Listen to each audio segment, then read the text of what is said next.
Results-based management is a participatory management approach to planning that focuses on performance and the achievement of results.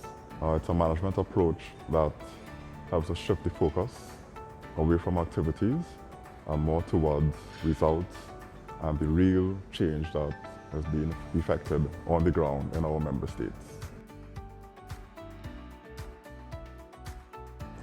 Well, really, it was a great opportunity to review the strategies that we had in place, as well as to make any necessary amendments and changes based on what has gone on before.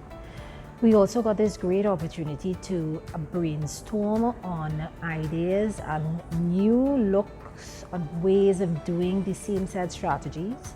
We looked at the hows, we brainstormed, and some really great ideas came out of that process.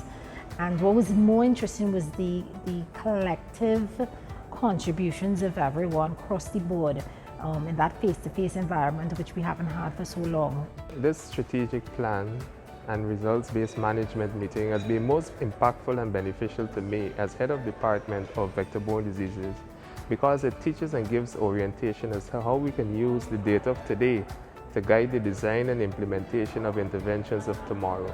And for that reason, I'm very thankful and very optimistic that we'll have greater impact moving forward.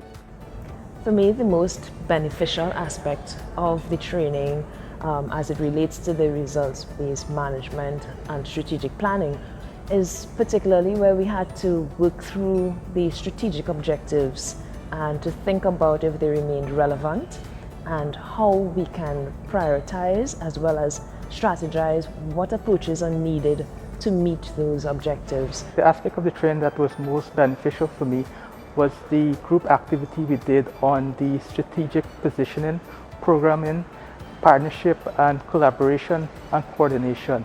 Also the capacity building, training, the human resources and the funding. This aspect highlights the strengths and the areas where it can be increased more, also the strategic leverage that we have on those strengths. We also look at the weaknesses and how best we can mitigate those weaknesses. Results-based management will help CARPHA to better fulfill its public health mandate to the Caribbean people. More specifically, it will help to ensure that all the investments that are made into the agency target the real public health needs of the Caribbean people, and this will contribute towards the health and well-being of the Caribbean people.